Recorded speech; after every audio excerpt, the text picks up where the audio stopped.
Chapter 10. How Cuthbert passed the night in the sea praying, and when he was come out, 2 animals of the sea did him reverence, and how the brother who saw those things, being in fear, was encouraged by Cuthbert.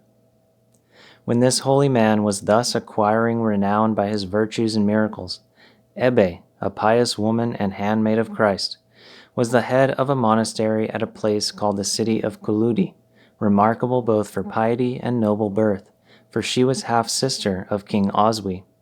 She sent messengers to the man of God, entreating him to come and visit her monastery.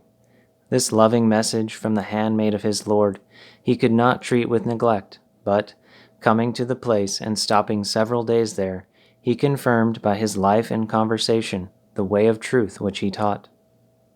Here also, as elsewhere, he would go forth when others were asleep, and having spent the night in watchfulness, return home at the hour of morning prayer.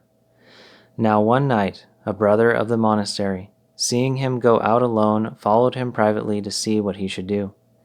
But he, when he left the monastery, went down to the sea, which flows beneath, and going into it, until the water reached his neck and arms, spent the night in praising God.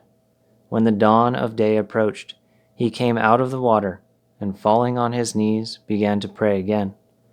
Whilst he was doing this, 2 quadrupeds, called Otters, came up from the sea, and lying down before him on the sand, breathed upon his feet and wiped them with their hair, after which, having received his blessing, they returned to their native element. Cuthbert himself returned home in time to join in the accustomed hymns with the other brethren. The brother, who waited for him on the heights, was so terrified that he could hardly reach home, and early in the morning he came and fell at his feet, asking his pardon, for he did not doubt that Cuthbert was fully acquainted with all that had taken place. To whom Cuthbert replied, "What is the matter, my brother? What have you done?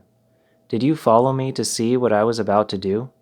I forgive you for it on one condition, that you tell it to nobody before my death." In this he followed the example of our Lord, who, when he showed his glory to his disciples on the mountain, said, "See that you tell no man, until the Son of Man be risen from the dead." When the brother had assented to this condition, he gave him his blessing and released him from all his trouble. The man concealed this miracle during St. Cuthbert's life, but, after his death, took care to tell it to as many persons as he was able.